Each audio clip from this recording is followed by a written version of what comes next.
कशात अशा करतो सगळे मस्त असतात. तर इकडे बनवत आहे अर्चना बेसनाचे धिडे. बेसनाचे धिडे कोणी कोणी खाल्लेत कमेंट करून सांगा. दाखवतो तुम्हाला बॅक कॅमेराने बेसनाचे धिडे. इकडे प्रज्ञा खाते बघा. प्रज्ञा कसं झालंय. हा तर चला तुम्हाला दाखवतो आता बॅक कॅमेराने. हे बघा इकडे अर्चना आहे. अर्चना बनवत आहे बेसना धिडे. बेसना धिडे कोणाकोणाला आवडतात कमेंट करून सांगा. याला बेसनाचा पोळा पण म्हणतात बरं का. बेसनाचा पोळा बेसनाचं धिडं असं पण म्हणलं जातं आहे ना.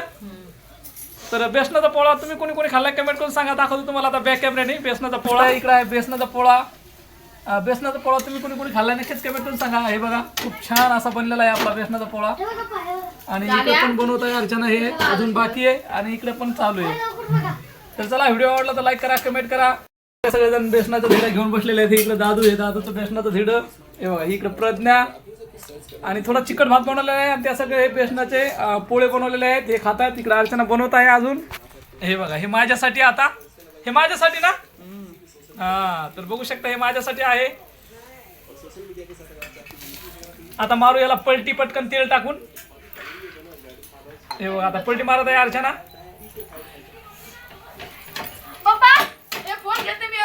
हे बघा झालं पलटी. लाईक करा कमेंट करा. भेटू नंतर नेक्स्ट व्हिडिओ मध्ये. आता झाले आपले.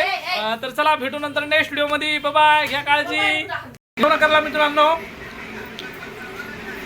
मस्त असे झणझणीत अर्चनाने बेसनाचे पोळ्या बनवल्यात. खूप छान एकच नंबर. हा हे बघा इकडे सगळे जेवण करतात. या तुम्ही पण. तर चला भेटू नंतर नेक्स्ट व्हिडिओ मध्ये.